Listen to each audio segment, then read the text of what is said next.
नमस्कार, मी सुवर्णा. दुपारचे 3 वाजलेत. पुढचा 1 तास महाराष्ट्रभरातल्या देशभरातल्या काही महत्त्वाच्या घडामोडी आपण बुलेटिनमध्ये बघणार आहोत. औरंगजेबाबद्दल केलेलं वक्तव्य आणि त्यानंतर झालेल्या वादामुळे राष्ट्रवादी काँग्रेसचे नेते जितेंद्र आव्हाड यांनी सावध भूमिका घेतल्याचं पाहायला मिळतंय.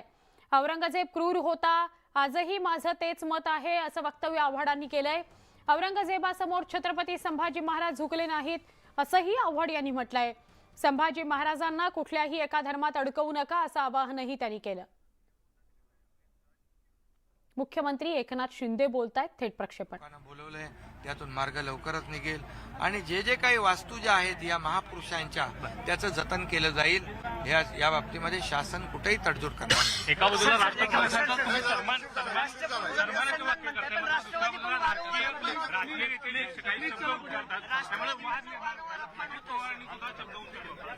यामध्ये मी कालच बोललेलो आहे की खऱ्या अर्थाने धर्मवीर छत्रपती संभाजी महाराज यांच्या बाबतीमध्ये जो काही त्यांनी उल्लेख केलेला आहे तो अपेक्षित नव्हता आणि यापुढे देखील अशा प्रकारच्या राष्ट्रपुरुषांचा, महान संतांचा अपमान कुणालाही करण्याचा अधिकार नाही बिलकुल.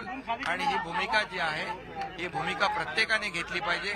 आपण काय बोलतो, कसं वागतो हे प्रत्येकाने ठरवलं पाहिजे. महापुरुषांचा अपमान या राज्यातली जनता खपवून घेणार नाही. मुख्यमंत्री एकनाथ शिंदे बोलत होते.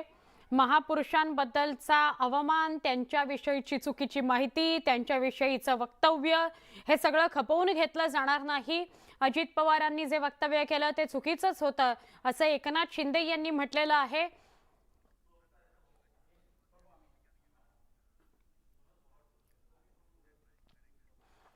पुन्हा एकदा आपण जितेंद्र आव्हाड यांनी केलेल्या सावध प्रतिक्रियेबद्दल बोलूया. औरंगजेबाबद्दल त्यांनी वक्तव्य केलं होतं, त्यानंतर वाद निर्माण झाला. राष्ट्रवादी काँग्रेस नेते जितेंद्र आव्हाड यांनी सावध भूमिका घेतल्याचं बघायला मिळतंय. नेमकं ते काय म्हणाले पाहूया. की औरंगजेब प्रचंड क्रूर होता, काकाला मारलं, भावाला मारलं, बापाला तुरुंगात टाकलं, सगळ्या गोष्टी त्यांनी केल्या. पण त्याच्यासमोर महाराष्ट्र झुकला नाही, शिवाजी महाराज झुकले नाहीत, संभाजीराजे झुकले नाहीत. आणि शिवाजी राजांनी जे स्वराज्य निर्माण केलं होतं त्याचं रक्षण मरेपर्यंत संभाजी महाराजांनी केलं. पण एका धर्माशी नाव जोडून त्यांना धर्मवीर म्हणण्याचं काही कारण नाही. तसा कुठलाही ऐतिहासिक उल्लेख नाही. तसा उल्लेख असता तर मग संभाजीराजेंना सावरकरांनी आणि गोळवळकरांनी स्त्रीलंपट आणि दारुड्या असं म्हणण्याचं कारणच नव्हतं. आणि हा दाखला मी देत नाही, हा इतिहासामध्ये त्यांच्या स्वतःच्या पुस्तकात आहे. तेव्हा आपल्या अंगावर आलं की दुसऱ्याकडे ढकलून द्यायचं हे काम नेहमीच असतं. मी आजही म्हणतो औरंगजेब क्रूर होता त्यांनी हालाल करून शंभूराजेंना मारलं. पण शंभूराजेंनी धर्माचा कुठल्या प्रचार केला आणि त्याच्यासाठी मृत्यू पत्कारला हे मला मान्य नाही. महाराष्ट्र धर्म पाळला, मराठा धर्म पाळला. मराठा धर्म म्हणजे मराठा नाही, मराठा ही त्या काळी व्यापक संकल्पना होती ज्याच्यात सगळ्यांचा समावेश होता. त्यामुळे परत एकदा सांगतो, शंभूराजे हे स्वराज्य रक्षक होते, म्हणजेच ते धर्मवीर पण होते. पण ते स्वराज्य रक्षक आणि धर्मवीर एकाच कुठल्या धर्मासाठी होते तर अजिबात नाही. महत्वाची बातमी आहे. अहमदनगरच्या नामकरणावरून भाजपमध्ये वाद बघायला मिळतोय का अशा चर्चा सुरू झाल्यात. गोपीचंद पडळकर आणि राधाकृष्ण विखे पाटील यांच्यात वादाची ठिणगी पडली आहे अशी चिन्ह आहेत. नामकरणाआधी भावना समजून घ्या असं विखे पाटील म्हणालेत. अहमदनगर नामकरण या गोष्टीचा अंतिम निर्णय झालेला नाही. अहमदनगर नामविस्तार करण्यापेक्षा जिल्ह्याचा सर्वांगीण विकास झाला पाहिजे. पुणे जिल्ह्याच्या विभाजनाची चर्चा होते, पण हे सांगून आपण काय साध्य करतो आहोत. विकासाचा आराखडा आम्ही नगरचा घेतलाय. पर्यटन, औद्योगिक तसंच अनेक विषय माझे अपेक्षित आहेत. माझी अपेक्षा आहे की बाहेरच्या लोकांनी येऊन भाष्य करण्यापेक्षा तिथल्या लोकांच्या भावना काय आहेत त्या समजून घ्याव्यात, जाणून घ्याव्यात. जिल्ह्यातील विकासाबाबत एकत्र येऊन मुद्दे मांडले पाहिजेत असं राधाकृष्ण विखे पाटील म्हणाले. एक प्रकारे हे गोपीचंद पडळकर यांना उत्तर आहे का? त्या दोघांमध्ये वादाची ठिणगी पडली आहे का? भाजपत या नामांतरावरून वाद आहे का? अशा चर्चा सुरू आहेत.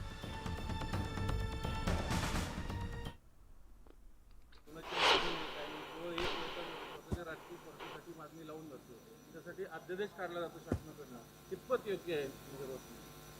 नाही, अजून नामकरणाचा अंतिम निर्णय काय झालेला नाही आहे. असं की अनेक वर्ष संभाजीनगरच्या औरंगाबादला संभाजीनगर नाव देण्यासंदर्भातली चर्चा आपण ऐकतोय. मला वाटतं नामविस्तार करण्यापेक्षा जिल्ह्याच्या सर्वांगीण विकासासाठी अधिक लक्ष केंद्रित करण्याची गरज आहे. जिल्ह्याची विभाजनाची चर्चा विनाकारण आपण करतो. अशा अनेक राज्यातले जिल्हे मोठे आहेत. नाशिक जिल्ह्याच्या विभाजनाचा प्रश्न आहे, नगर आहे, पुणे जिल्ह्याच्या विभाजनाची चर्चा होते. पण जिल्हा विभाजन करून आपण काय साध्य करतोय? ठाणे जिल्ह्यात एक भौगोलिक स्थिती वेगळी होती, कारण पूर्ण एक आदिवासी भाग वेगळा होता, ज्याचा पालघर जिल्ह्यामध्ये आपण त्याचं विभाजन केलं. कारण 7पेक्षा जास्त महापालिका एका जिल्ह्यात आहेत ठाण्यामध्ये. तशी स्थिती आपली नगरची नाही आहे. मला वाटतं आता आम्ही जो डेव्हलपमेंट प्लॅन विकासाचा आराखडा जिल्ह्याचा करण्यासाठी घेतलेला आहे, त्याच्या जिल्ह्याच्या एकूण ज्या क्षमता आहेत, तालुक्याच्या असतील किंवा जिल्ह्यामध्ये जी क्षमता आहे, मग ती पर्यटनाच्या बाबतीत असेल, औद्योगिक विकासाच्या बाबतीत असेल, अंतिमतः रोजगार निर्मितीला अधिक प्राधान्य देताना येणाऱ्या तरुण पिढीचं उद्या भविष्य घडवण्याची जबाबदारी आपल्यावर आहे. तुमचा विरोध असणार आहे सगळ्या गोष्टीला, कारण बाहेरचा नेता येऊन तुमचा काही संबंध नाही. तर संभाजीराजेंना अजित पवारांनी धर्मवीर म्हटलेलं होतं. आता या धर्मवीर या मुद्द्यावरून वाद सुरू झालेला आहे. अजित पवारांचा निषेध केला जातोय. थेट जाऊया आमचे प्रतिनिधी विनोद राठोड यांच्याकडे. विनोद, काय सांगशील? अमोल कोल्हे तुझ्यासोबत.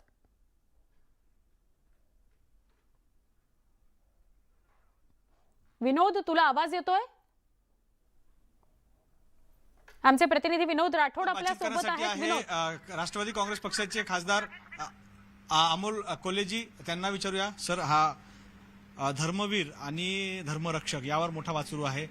आपण जे सिरियल्स केली होती त्यामध्ये स्वराज्य रक्षक असा या ठिकाणी उल्लेख करण्यात आला होता. आपण कुठे फसलो असं वाटतं? मुळात आपण एक गोष्ट लक्षात घेतली पाहिजे, ती म्हणजे छत्रपती संभाजी महाराजांचं एकूण कार्यकर्तृत्व जर आपण लक्षात घेतलं तर धर्मवीर या उपाधीपेक्षा स्वराज्य रक्षक ही उपाधी जास्त व्यापक आहे. कारण छत्रपती संभाजी महाराजांनी धर्मासाठी काही गोष्टी केल्या होत्या का? अनेक गोष्टी केल्या होत्या. बुधभूषणमध्ये त्यांनी धर्माविषयी चिकित्सा केलेली आहे. जगद्गुरू संत तुकाराम महाराजांचे चिरंजीव महादेव बुवा यांनी देहू ते पंढरपूर जेव्हा पालखी सोहळा सुरू केला, तर त्या पालखी सोहळ्याला संरक्षण देण्याची भूमिका ही छत्रपती संभाजी महाराजांनी घेतली होती. इतकंच कशाला, तर मानवी जी तस्करी आहे किंवा ती गुलाम म्हणून खरेदी करणे, त्याच्यावर छत्रपती संभाजी महाराजांनी बंदी आणली होती. धर्मांतरावर छत्रपती संभाजी महाराजांनी बंदी आणली होती. या सगळ्या गोष्टी जर एका पारड्यात ठेवल्या आणि दुसऱ्या पारड्यात जर स्वराज्य रक्षणासाठी जे स्वराज्य छत्रपती शिवाजी महाराजांनी उभं केलं होतं, त्या स्वराज्य रक्षणासाठी छत्रपती संभाजी महाराजांनी वयाच्या अवघ्या 9व्या वर्षापासून ते बलिदानापर्यंत जे जे केलं ते एका पारड्यात ठेवलं, तर स्वराज्य रक्षक ही संकल्पना जास्त व्यापक आहे. यामध्ये अनेक गोष्टी येतात. यामध्ये स्वराज्याचं रक्षण येतं, यामध्ये धर्मासाठी केलेल्या गोष्टी येतात. त्यामुळे स्वराज्य रक्षक ही संकल्पना जास्त व्यापक असल्यामुळे ती बिरुदावली छत्रपती संभाजी महाराजांना जास्त शोभून दिसते. अजित पवार यांनी जे वक्तव्य केलं ते समर्थन करत नाही तुम्ही?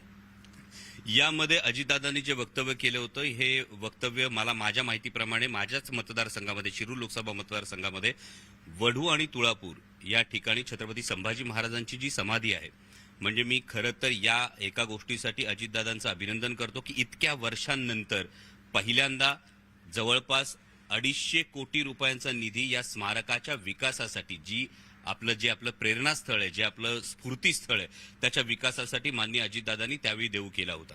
आणि त्यानंतर त्या स्मारकाचं नाव जे बदलण्यात आलं, त्या संदर्भात अजितदादांनी हे विधान केलं होतं की त्या स्मारकाचं नाव स्वराज्य रक्षक छत्रपती संभाजी महाराज या वरून धर्मवीर छत्रपती संभाजी महाराज करण्यात आलं. त्यामुळे हे विधान अजितदादांचं त्या अनुषंगानं जर आपण बघितलं तर मी कायम हे सांगतोय की केव्हा कुठलंही स्मारक उभं राहतं तेव्हा त्या स्मारकातून नेमकी काय प्रेरणा घ्यायची आहे, आणि ही प्रेरणा या मातीसाठी केलेल्या सर्वोच्च बलिदानाची प्रेरणा असावी, ही प्रेरणा त्या पितृभक्तीची प्रेरणा असावी, ही प्रेरणा त्या स्वराज्य रक्षणाची प्रेरणा असावी.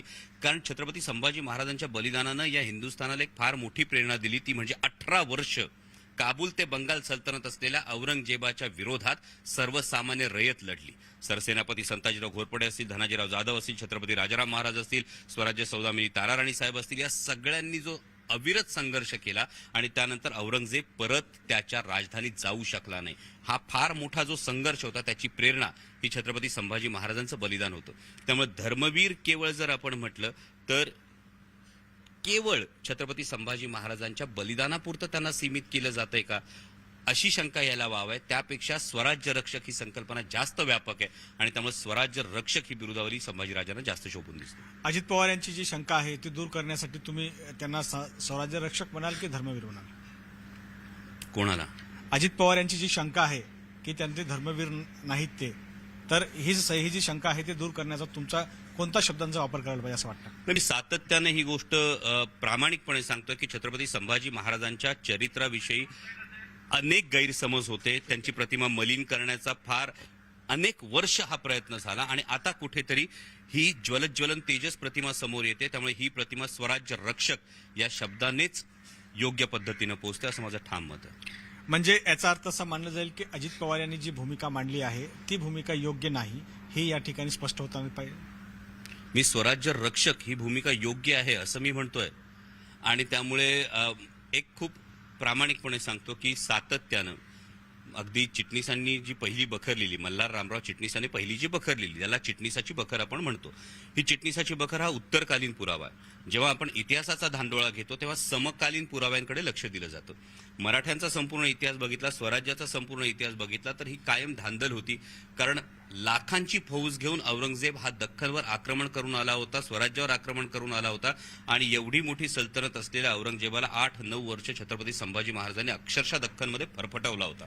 त्यामुळे यावेळेचं डॉक्युमेंटेशन हे आपल्याकडे तितकंसं उपलब्ध नाही. त्यामुळे मुघल इतिहासकार जे कोणी होते, मग त्यामध्ये साकी मुस्तैद खान असेल, खाफी खान असेल, ईश्वरदास नागर असेल, भीमसेन सक्सेना असेल, या इतिहासकारांच्या जर लेखणीचा किंवा लिखाणाचा धांडोळा आपण घेतला तर त्या लिखाणानुसार औरंगजेबानं संभाजीराजांना, छत्रपती संभाजी महाराजांना दोनच प्रश्न विचारले. एक म्हणजे स्वराज्याचा खजिना कुठे आहे आणि माझे कोण कोण लोक याला सामील आहेत. एकूण औरंगजेबाचं जर वर्तन बघितलं की ज्या क्रूरकर्म्या औरंगजेबानं स्वतःच्या जन्मदात्या पित्याला हाल करून मारलं, स्वतःच्या सख्या भावाची क्रूरपणे कत्तल केली.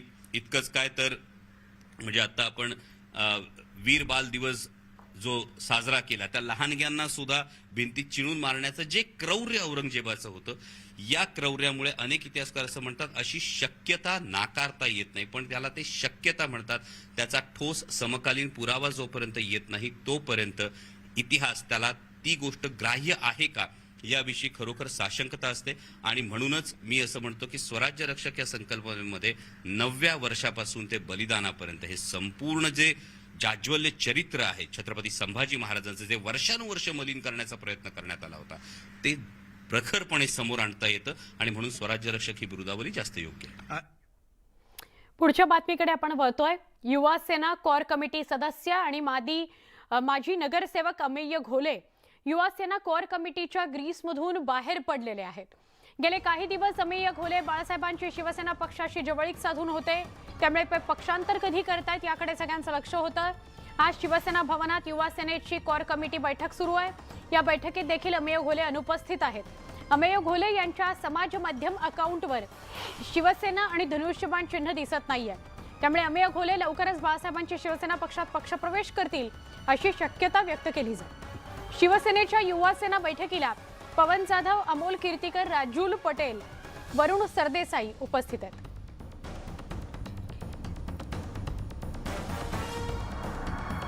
थेट जाऊया आमच्या प्रतिनिधी सुष्मिता भदाणे पाटील आपल्या सोबत आहेत. सुस्मिता, काय अधिक सांगाल? अमेय घोले आज बैठकीलाही उपस्थित नाहीत, त्यांचं सोशल मीडिया अकाउंट सुद्धा काहीतरी वेगळं सांगताय. खरं तर अमोल घोले आणि इतर अनेक युवा सेनेचे पदाधिकारी हे नाराज असल्याच्या बातम्या, चर्चा ज्या आहेत त्या राजकीय वर्तुळामध्ये सुरू होत्या आणि त्याचमुळे आजची बैठक ही अतिशय महत्त्वाची होती। युवा सेनेच्या या बैठकीमध्ये अनेक पदाधिकारी येऊन पोहोचलेले आहेत, परंतु अमोल घोले ज्यांची नाराजगी ठळकपणे अनेक ठिकाणी दिसत होती, अगदी त्यांच्या सोशल मीडिया प्रोफाईलवरती सुद्धा हे असंच आपल्याला चित्र पाहायला मिळते, ते स्वतः या बैठकीमध्ये उपस्थित नाहीत। गेल्या काही दिवसांमध्ये बाळासाहेबांची शिवसेना अर्थात एकनाथ शिंदे यांच्याशी त्यांची जवळीक वाढल्याचं म्हटलं जात होतं आणि तशाच पद्धतीचे संकेत सध्या मिळत आहेत। अमोल घोले हे नगरसेवक होते, त्याचबरोबर ते युवा सेनेचे कोषाध्यक्ष होते, एक तरुण नेतृत्व म्हणून त्यांचं युवा सेनेमध्ये काम सुरू होतं, परंतु ज्या अर्थी पक्षाच्या अनेक महत्त्वाच्या भूमिकांमधनं त्यांनी काढता पाय घेतलेला आहे, त्यांनी आपली भूमिका जरी अजून स्पष्ट केलेली नसली तरी सुद्धा ज्या चर्चा समोर येत आहेत, ज्या शक्यता समोर येत आहेत, त्यातून एक गोष्ट स्पष्ट होते की ते कदाचित लवकरच बाळासाहेबांच्या शिवसेनेमध्ये अधिकृतपणे प्रवेश करतील आणि पालिका निवडणुका लक्षात घेता मुंबईमध्ये सुद्धा काही नगरसेवक शिंदे गटामध्ये सहभागी होण्याची ही सुरुवात असणार आहे। म्हणजे सुस्मिता, असं म्हणायचं की अमेय घोले आता युवा सेनेच्या बैठकीमध्ये नाहीत, अजून भूमिका स्पष्ट करत नाहीत, थोडा ते वेळ घेत आहेत, आस्ते कदम जात आहेत। आपण स्वतः अमेय घोलेंशीच बोलूया। सुस्मिता, अशीच सोबत राहा।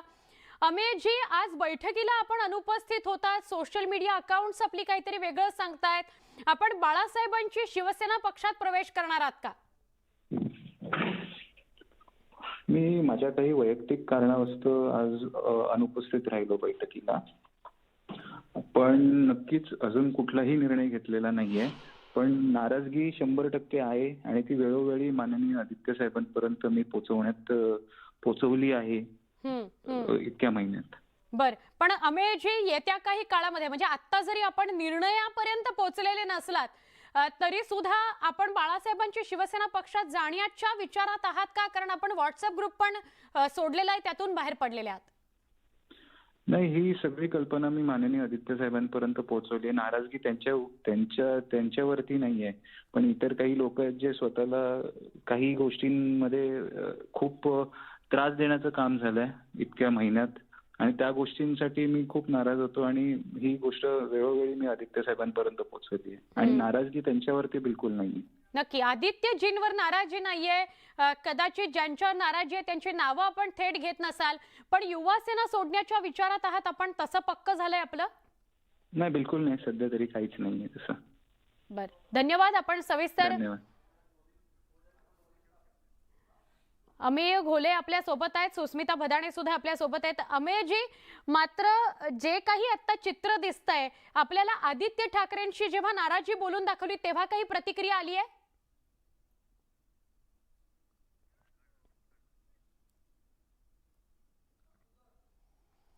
अमेय घोले आपल्या सोबत होते, पुन्हा एकदा त्यांच्याशी संपर्क साधण्याचा प्रयत्न करूया। सुस्मिता भदाणे पाटील आपल्या सोबत आहेतच। घोलेंनी ठाकरेंची साथ सोडली का असा प्रश्न निर्माण होतो। नाराजगी नक्की आहे, नाराजी नक्की आहे, मात्र ती आदित्य ठाकरेंवर नाहीये, तर त्यांच्या व्यतिरिक्त जे कोणी आता स्वतःला मोठे समजू लागलेले आहेत युवा सेनेमध्ये त्यांच्यावर आहे। सुस्मिता, याविषयी काय सांगशील? स्पष्ट ते बोललेले नाहीत, मात्र संकेत त्यांनी खूप दिलेले आहेत।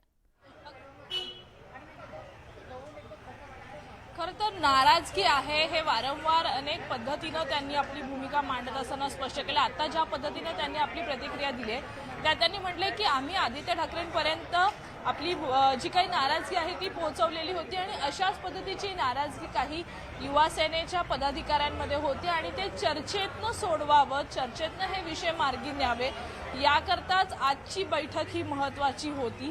सिनेट निवडणुकांच्या दृष्टीनं सुद्धा आजची बैठक महत्त्वाची आहे। सध्या ही बैठक शिवसेना भवनामध्ये सुरू आहे। स्वतः आदित्य ठाकरे आणि युवा सेनेचे अनेक पदाधिकारी यामध्ये सहभागी झालेले आहेत। त्यामुळं नाराजगी असताना काही वेगळं पाऊल उचललं जातं का, की नाराजगी दूर करण्यासाठी स्वतः युवा सेना प्रमुख म्हणून आदित्य ठाकरे काही भूमिका घेतात हे बघणं महत्त्वाचं असेल। कारण ही नाराजगी येत्या काळामध्ये त्यांनी हे स्पष्ट केलेलं आहे स्वतः की ते युवा सेना सोडण्याच्या निर्णयापर्यंत अजून आलेले नाहीत आणि बाळासाहेबांची शिवसेना आता त्या पक्षात जायचा असा सुद्धा निर्णय अमेय घोले यांचा झालेला नाही। मात्र पुढच्या बातमीकडे तुर्तास वळतोय। आज दुपारी आमदार नितेश राणे विजयदुर्ग किल्ल्यावरून विरोधी पक्षनेते अजित पवारांच्या प्रतिकात्मक पुतळ्याचा कडेलोट करणार आहेत अशी माहिती मिळते। याकरता सध्या विजयदुर्ग किल्ल्यावर मोठा पोलीस फौजफाटा तैनात करण्यात आलेला आहे। ही दृश्य आहेत विजयदुर्ग किल्ल्याची। आज दुपारी नितेश राणे स्वतः या ठिकाणी जाणार आहेत। अजित पवार यांनी जे वक्तव्य केलं त्या वक्तव्याचा निषेध करण्याकरता भाजपनं राज्यभर आंदोलन पुकारलेलं आहे। कालही आंदोलनाचं चित्र आपण बघत होतो। आजही आंदोलनं वेगवेगळ्या शहरांमध्ये राज्यांमध्ये होत आहेत आणि त्याच वेळेला विजयदुर्ग किल्ल्यावर नितेश राणे आंदोलन करणार आहेत। अजित पवारांच्या प्रतिकात्मक पुतळ्याचा कडेलोट विजयदुर्गवरून केला जाणार आहे म्हणून मोठा पोलीस फौजफाटा विजयदुर्गवर तैनात आहे।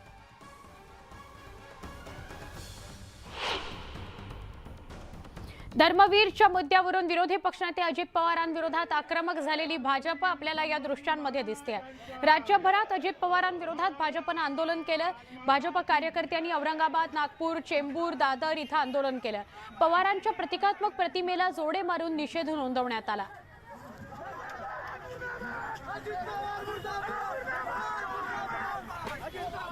राम कदम यांनीही अजित पवारांच्या धर्मवीर मुद्द्यावरून उद्धव ठाकरेंना डिवचलंय। राम कदमांनी आदित्य ठाकरेंना काही सवाल केलेत।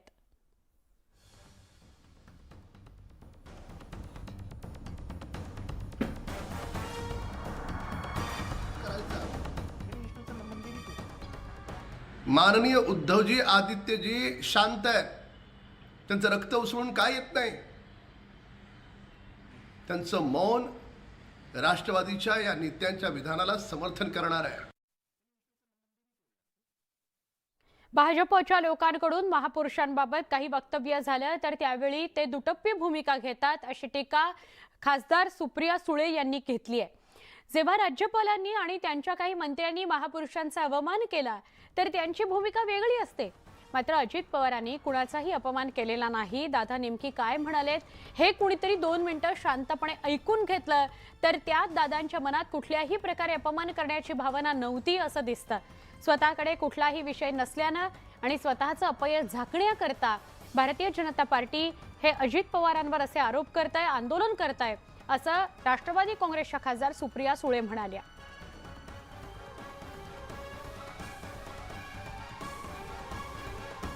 सत्तेत असलेला पक्ष एवढा रस्त्यावर उतरतो हे मी पहिल्यांदाच पाहिलंय, त्याचं मी स्वागतही करते। पण त्याचबरोबर त्यांनी जेव्हा राष्ट्रवादी काँग्रेस पक्ष आणि माननीय अजितदादा जेव्हा बेरोजगारीवर आणि महागाईवर बोलतात तेव्हाही आमच्या बरोबरीने त्यांनी आंदोलनाला उतरावं अशी माझी विनम्र विनंती आहे। भारतीय जनता पक्ष जेव्हा त्यांचे लोक असतात तेव्हा अर्थातच दुटप्पी भूमिका घेत आहे आपण पाहिले आणि दादाकडून काही अपमान नाही झालेला। दादा काय म्हणाले हे जर कोणीतरी 2 मिनिटं शांतपणे दादाचं पूर्ण भाषण ऐकेल तर त्याच्यात दादाच्या मनात कुठलाही अपमान करायचा नव्हता हे अर्थातच दिसतंय। पण स्वतःकडे कुठलाच विषय नसल्यामुळे आणि स्वतःचं अपयश मग महागाई असेल आणि बेरोजगारी असेल ह्याच्यात भारतीय जनता पक्षाच्या सरकारला इतकं अपयश आलंय की त्यांच्याकडे आज दुसरा कुठला विषयच नाही म्हणून ते माननीय दादांवर असे आरोप करून काहीतरी आंदोलनं करतायत हे खरंच दुर्दैवी आहे। संविधानाने सगळ्यांनाच अधिकार दिलेला आहे कुठेही जाऊन लढायचा आणि आपला पक्ष वाढवायचा। त्याच्यामुळे देशातल्या सगळ्या पक्षाच्या लोकांनी जर बारामतीत आले तर मी मनापासून त्यांचं स्वागत करते। सगळ्या देशातल्या लोकांनी बारामतीत यावं, बारामतीत केलेलं काम बघावं। आपल्यामुळे अतिथी देवो भव, जेवढे लोक बारामतीला येतील त्यांचं विनम्रपणे आम्ही सगळे स्वागतच करू। 2013 का 14 मध्ये माननीय ईडी सरकारमधले उपमुख्यमंत्री माननीय आदरणीय देवेंद्रजी हे बारामतीला विरोधी पक्ष नेते म्हणून आले होते आणि तेव्हा आमच्या घराच्या बाहेरच त्यांनी आंदोलन करून सांगितलं होतं की पहिल्या कॅबिनेटमध्ये मी धनगर समाजाला आरक्षण देईन। त्यानंतर म्हणजे धक्कादायक म्हणजे सगळ्यात जास्त धोका जर धनगर समाजाला कोणी दिला असेल तर तो भारतीय जनता पक्षाने दिलाय। सुशांत सिंग राजपूत मृत्यू प्रकरणावरून भाजप आमदार नितेश राणे पुन्हा एकदा ठाकरेंवर प्रहार करताना दिसतायत। शवविच्छेदन व्हिडिओग्राफी न करण्यासाठी कुणाचा दबाव होता असा सवाल राणे यांनी उपस्थित केलाय। ठाकरे सरकार कुणाला वाचवण्याचा प्रयत्न करत होतं असा खडा सवालही नितेश राणेंनी विचारलाय। बेबी पेंग्विनला वाचवण्याचा हा प्रयत्न होता का असा सवाल नितेश राणेंनी केलाय।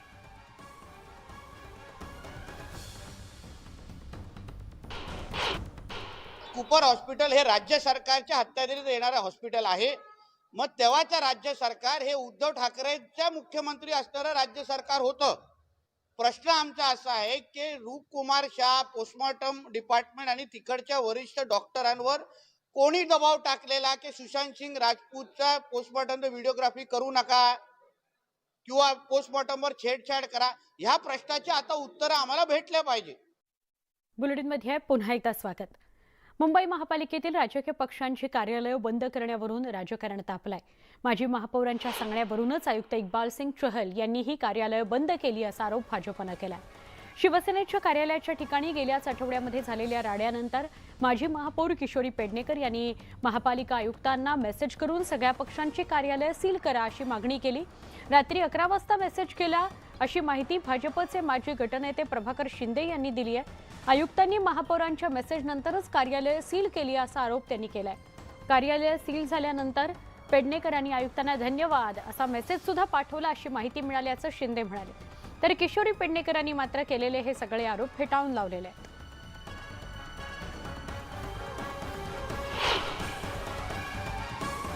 नाही, आयुक्तांनी असं सांगितलं की जो काही प्रसंग झाला त्याच्यानंतर माजी महापौर किशोरदाई पेडणेकर यांनीच आयुक्तांना फोन करून असं सांगितलं की सगळी ऑफिसेस बंद करा आणि आयुक्तांच्या या निर्णयानंतर त्यांनी आयुक्तांना धन्यवाद म्हणून एक मेसेज सुद्धा पाठवला.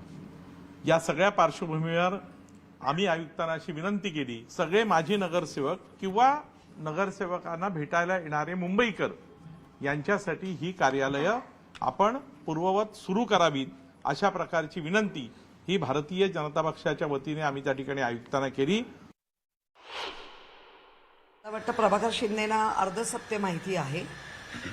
मुळामध्ये आयुक्तांशी जेव्हा बोलणं झालं तेव्हा आयुक्तांना मी विनंती केली होती तर आम्हाला करंट नगरसेवक जे 17चेच आहेत सर्व पक्षीय त्यांना बसायला द्या त्यांच्या कार्यालयात.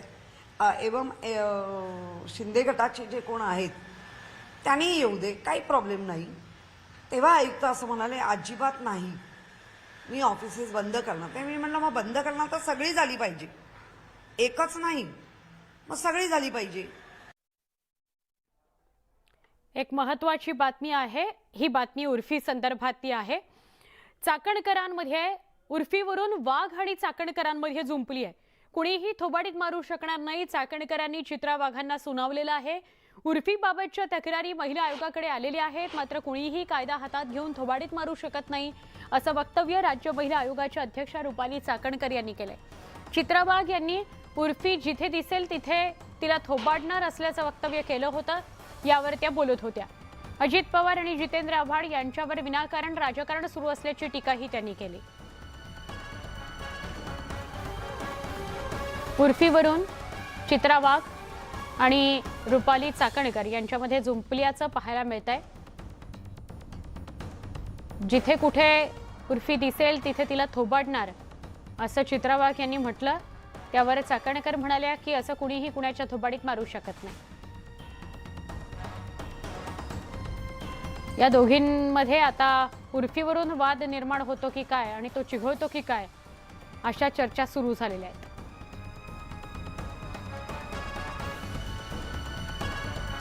भाजपच्या चित्रा वाघ आणि राज्य महिला आयोगाच्या अध्यक्ष रुपाली चाकणकर यांच्यात उर्फीवरून वाद उफाळलाय.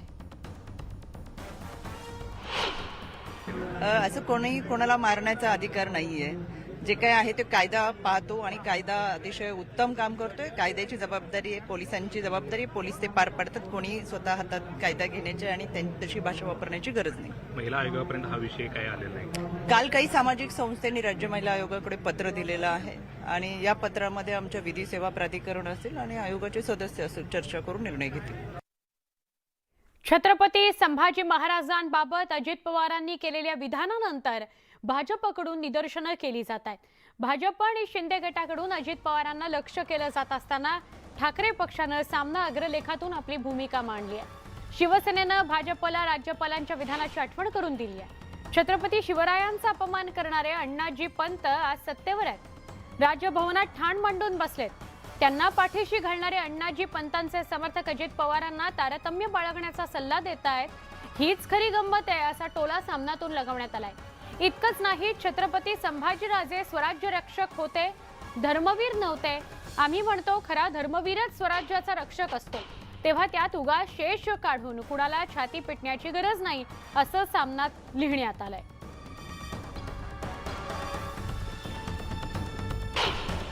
जो राज्य है उनको भूगोल है, ज्योग्राफी है और महाराष्ट्र को इतिहास है.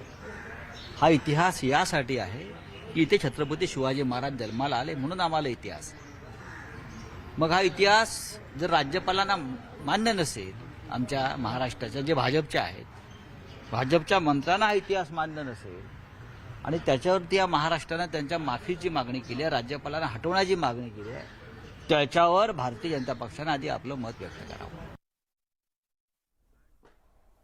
भाजपा आमदार ॲडव्होकेट आशिष शेलार यांनी ट्विट केलेलं आहे. महाविकास आघाडीवर ट्विट करून हल्लाबोल केलेला आहे. शेलार यांनी उद्धव ठाकरे आणि मवियाच्या नेत्यांना काही सवाल केलेले आहेत.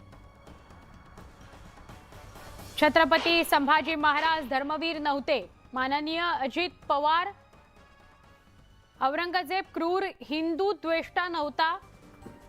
माननीय जितेंद्र आव्हाड दाऊदशी व्यवहार करणाऱ्या नवाब मलिकांच्या पक्षाच्या नेत्यांची ही विधानं महाराष्ट्रानं हलक्यात घ्यावी का? ही एक औरंगजेबी चाल तर नाही ना.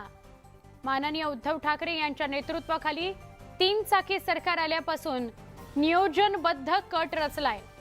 म्हणूनच छत्रपती संभाजीराजे धर्मवीर नव्हते हे सांगणारे अजित पवार यांची आज सामनानं पाठराखण केली आहे. या कटाची स्क्रिप्ट प्रभादेवीच्या कार्यालयात बसून अण्णाजी पंत यांनी लिहिली आहे. काँग्रेस आणि राष्ट्रवादी काँग्रेस दोघे मिळून शिवसेनेला टकमक टोकाकडे घेऊन जात आहेत. आपल्या राजकीय स्वार्थासाठी धर्मवीर छत्रपती संभाजी महाराज यांच्या शौर्याचा अपमान करणाऱ्या या सगळ्यांचा जनतेकडूनच कडेलोट अटळ आहे. लोकसभा निवडणुकीतही बाळासाहेबांची शिवसेना आणि भाजपचीच युती असणार. युतीचे नेते जे निर्णय घेतील ते आम्हाला मान्य असतील. 0 जागा आम्हाला लढवायला सांगितल्या तरी मान्य असतील असं वक्तव्य गुलाबराव पाटलांनी केलंय. तर गुलाबराव पाटलांच्या वक्तव्यावरून संजय राऊतांनी प्रत्युत्तर दिलंय. काही लोकांना भांडण लावण्याचाच कार्यक्रम सुरू केलेला आहे. मला तरी असं वाटतं, मला माझ्या युतीच्या नेत्यांवर विश्वास आहे. ते जे काही निर्णय घेतील ते चांगल्या पद्धतीने घेतील आणि तो जे निर्णय घेतील तो कोणताही असो. मग आम्हाला 0 जागा लढावी लागली तर आम्ही त्या निर्णयाला मान्यता देणार लोक आहोत. फक्त ते शिंदे साहेबांनी आम्हाला आदेश करावे. मिंदे असतात, मांडलिक असतात, त्यांना स्वतःचं अस्तित्वच नसतं. ते समर्पित झाले आहेत, ते विलीन झाले आहेत भारतीय जनता पक्षामध्ये. त्यांच्यातला शिवसैनिका मेलेला आहे, त्यांच्यातला स्वाभिमान संपलेला आहे.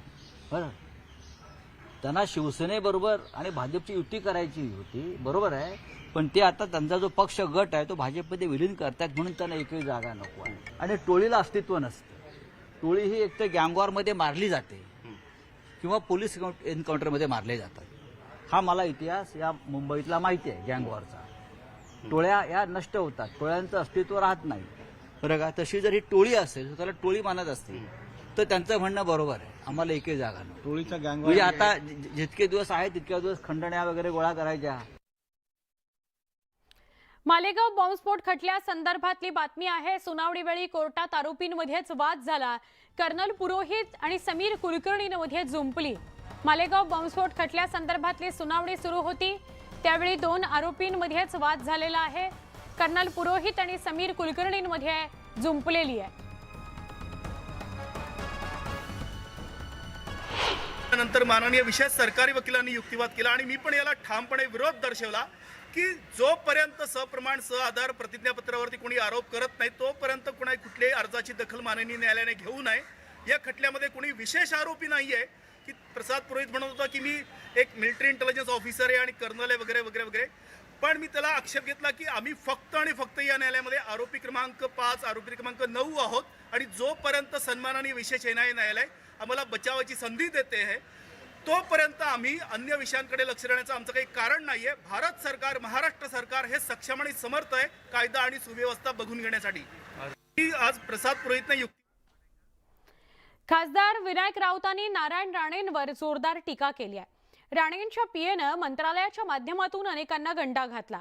पंतप्रधानांना हे कळताच त्यांनी राणेंना समज दिली आणि पीएला हकललं नाही तर मंत्रिपद काढून घेऊ असा इशारा दिला, असा गौप्यस्फोट विनायक राऊतांनी केलाय.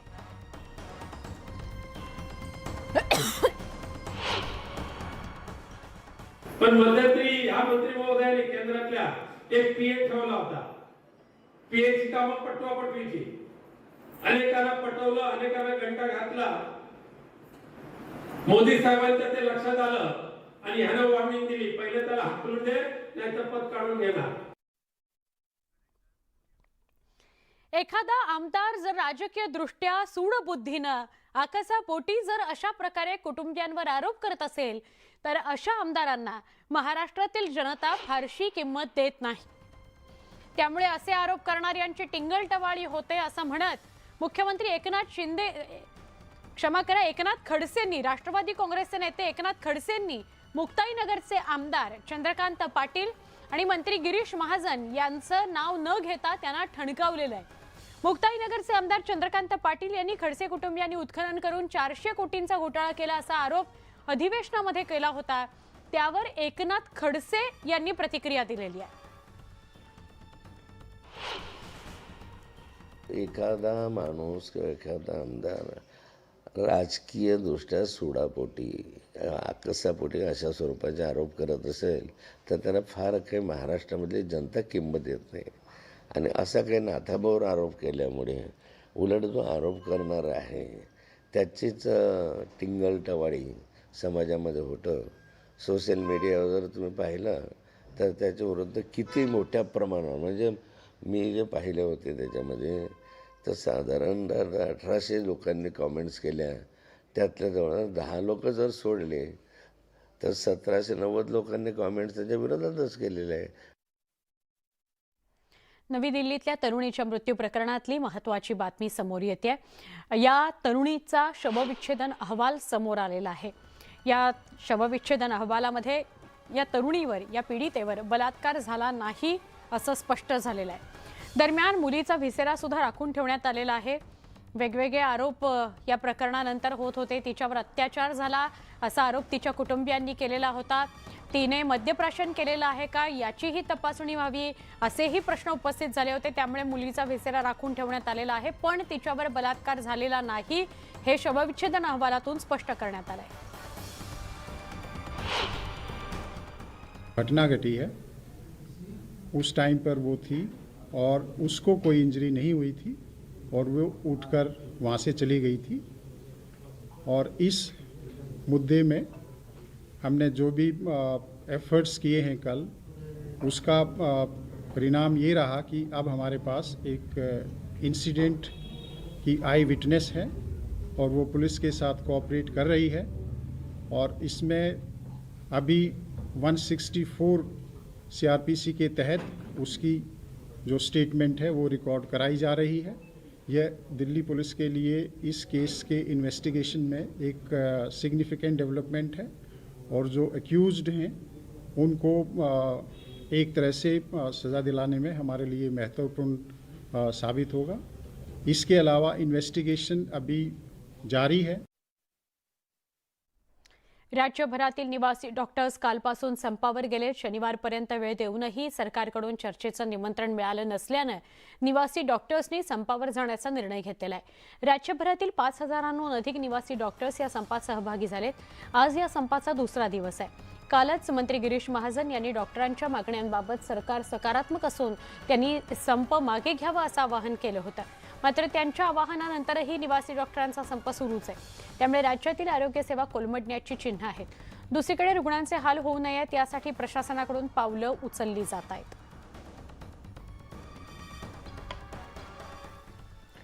नाशिकमध्ये 11,000 स्क्वेअर फुटाच्या रांगोळीतून सावित्रीबाई फुले यांना अभिवादन करण्यात आलं. सावित्रीबाई फुले जयंती निमित्तानं महात्मा ज्योतिबा फुले शिक्षण संस्था मुंजवाड संचालित जनता विद्यालयामध्ये तब्बल 11,000 स्क्वेअर फूट इतकी मोठी रांगोळी साकारण्यात आलेली आहे. यासाठी तब्बल 2,050 किलो रांगोळीचा वापर करण्यात आला. शाळेचे शिक्षक आणि 30 विद्यार्थ्यांनी एकूण 31 तासांच्या अथक परिश्रमातून ही भव्य अशी रांगोळी साकारली आहे.